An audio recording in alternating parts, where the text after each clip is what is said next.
Hhayi kubi bafethu KZN.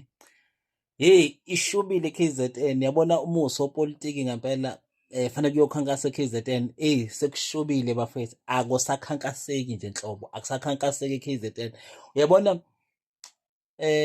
uma kuthi awuwona umkhonto nje e-KZN angazi ukuthi yabo mahle kuthiwa ngempela angikucebisi ukuthi bofika uthini kubantu angazi ungafika uthini.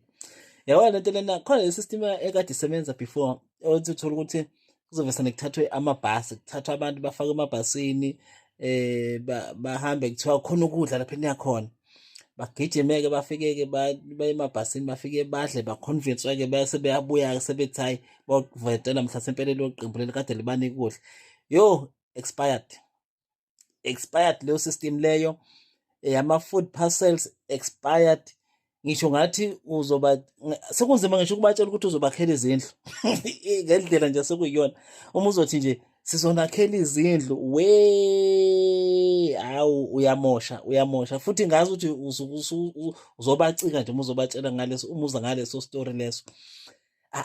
Angazi ukuthi ngempela uma ngahle kuthiwa advise umuntu ozohamba eyokhankasa e-KZN ukuthi akafika athini. Angazi ukuthi uzofika uthi akathini kubantu uma ufuna ukukhonvinsa abantu ukuthi bavotele iqembu lakho angazi ukuthi ungafika uthini e-KZN.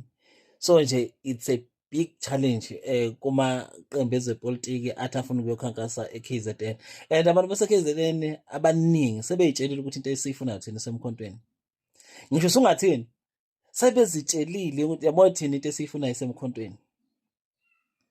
Hhayi kunzima bafethu kunzima. Hhayi zamani bafethu kodwa nje anginithembisi. Zamani e-KZN anginithembisi and akumoshakele vele ngeke usalungiseka i-KZN ukuthi uzoyilungisa ngicabanga ukuthi uzothi uzoyilungisa ngokuthi uzofaka elinye iqembu. Sasuyeka nje yekela nje khohlwa. Into engiyibukayo nje mina ukubhanqeka nje kwamaqembu wonke ndawonye azohlatshwa umkhonto ayojikijelwa laphayana ehlangene e-KZN. Ngisho into ezokwenzeka azohlatshwa ngomkhonto endawonye yezwa endawonye ukubone khona labo mama laba abadayisa iy'ngingila lapha edrobheni ukubona